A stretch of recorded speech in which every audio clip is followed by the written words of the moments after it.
So, in any situation that we're in, we have a choice. Because we have free will, we have choice. We have a choice.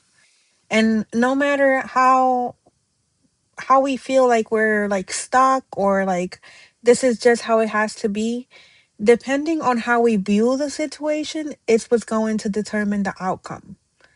You understand what I'm saying? Like our perception of things, it's what really matters. It's what really determines how things manifest in our reality, how we see things. It's like when I had glasses, like when I got glasses the first, like I wear glasses. I don't have a pair right now, but I wear glasses, right? So I wear glasses. And when I got my glasses, I was able to see with like clearly, like I was missing out, right? So the same thing with like perception, like the perception of our things. We can see things as like, and sometimes things are tragic. Like they really are tragic, but it could be worse. You understand what I'm saying? It's like, for example, my car. I had issues with my car, but thank God I didn't get into an accident. I was able to get into a gas station and somebody was able to bring me to an auto zone. And then from there, I was able to call a tow truck, right? And park the vehicle in front of my house. I didn't get into an accident, right? So it could have been worse. So my perception of that incident, of that event, um, allowed me to see things clearly, to be grateful for the moment, to be grateful for my health, to be grateful for the protection I have over me. And because that happened, I didn't go and like be blaming God, like, God, why did you allow me to my car to break down? Like you should have. No, it was like, okay, well, if that happened, maybe I shouldn't be on the streets for these couple of days. Maybe there's something that was going to happen, and God is protecting me from it by allowing the car to break down. So the perception of the events, and that's just an example, right? And so because I have an in-depth, like a very, very deeply experiences with trauma, like I could go into like horrible, horrible, horrible, tragic things, but it's not suitable for TikTok. But if you guys want to email me your stories or things that you've gone through, I would love to read them and I'll respond back and I'll share mine with yours and then maybe we could communicate like that as well. And so and it also like it helps me, know that I'm helping other people. So that's really cool. So again, it's our perception of things. So when things are seemingly going drastic, seemingly going bad, we can look for the upside of it, whether there is one or maybe we think there's not. It could always be worse. And the fact that we are breathing, that means that we still have a chance to do something different, to evolve, to change the situation, to turn it around, right? Or to have God turn it around. Sometimes we have to be still.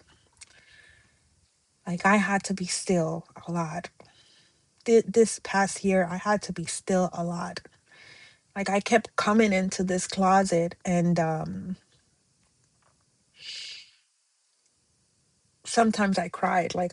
Sometimes in meditation I cried because it was so much. And so when I say heal, like identify the spirit that's operating through these people, what spirit is operating through you, forgive yourself, and then remove the spirit, right? We don't fraternize with diabolical. That doesn't mean not feel what's happening.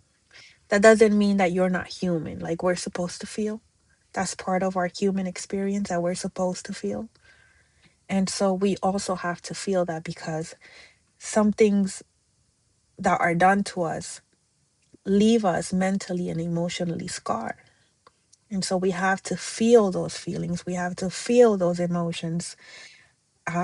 And instead of me running to alcohol or drugs or sex, I learned to run to my spirit team. I learned to run to the Most High God. I learned to run to my closet and sit on the floor and meditate. And as I meditated, I would cry because my spirit was tired, overwhelmed. It was a lot. But thank goodness I had the Most High with me. I had my ancestors with me. I had my spirit team with me. And so I learned when I got overwhelmed with things, when things were becoming too much, I learned to pray and meditate. Mostly, it was first mostly meditation, um, because with prayer, well, it was both. Because when I pray, I just speak to the Most High God. Like, I don't be please, please, please. No, I just speak to the Most High God. I speak to the universe. And most of the time, I command things. And part of my contract is to pray for my enemies, right? So I had to pray for these people in these secret societies. I had to pray for my neighbors. I had to pray for my karmic family. I had to pray for them. And until I did that, I wasn't allowed to like call judgment.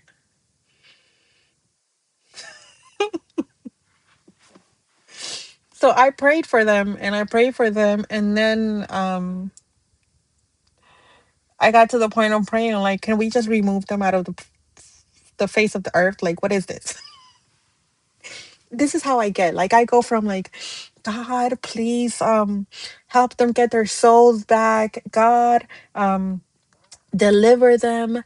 God, allow them to see themselves in a mirror. Let them be a reflection of themselves and let them repent, right? And then I would get to the point, because they keep poking the bear, poking the bear, poking the bear. I get to the point, can we just remove them out of the face of the earth? Like, why do we need them? If they're not going to heal, if they're not going to choose to do something different with their life. And then I understood also that, earth is a school and everybody has a role. And so in this lifetime, their role is to be karmic, meaning they're not going to heal. They're not going to do nothing different. They're going to be this way all the time, right?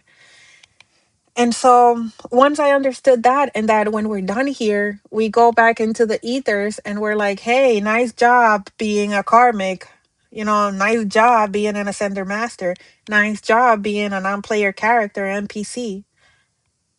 I was like, oh, okay. So that helps me with stress and stuff like that, because then I realize it's a stage, all right? And then that I have a choice on how I carry myself and what things are allowed to affect me. And although it hurt me, right, then I could, like with little things like that, I can keep on choosing to remember what's what and what's not, and what works and what doesn't, and what's real and what's not real, because my soul carved a purpose for me. And so I'm walking in it. And the purpose of these karmics is to have you not walk in your purpose. And so, although I'm awakening to my purpose and I'm walking in it, right now, this is what I think my purpose is. So that's what I'm doing. So as I do that, they're like, no, we can't have her be in her purpose, enlighten, and all that good stuff. We must stop her. So as I just go ahead and keep on moving, because I understand I'm highly protected, that I'm highly favored, that the Most High God is with me. And when he said, touch not my anointed, do my prophets no harm, he meant that, and they touched me. So I just have to pick up my mat, which are my wounds, heal, and walk. And that's what I do. And as I do that, I am guided to do this, and I do this gladly. It fills me up, it gives me joy, and I hope it helps someone in their journey as well.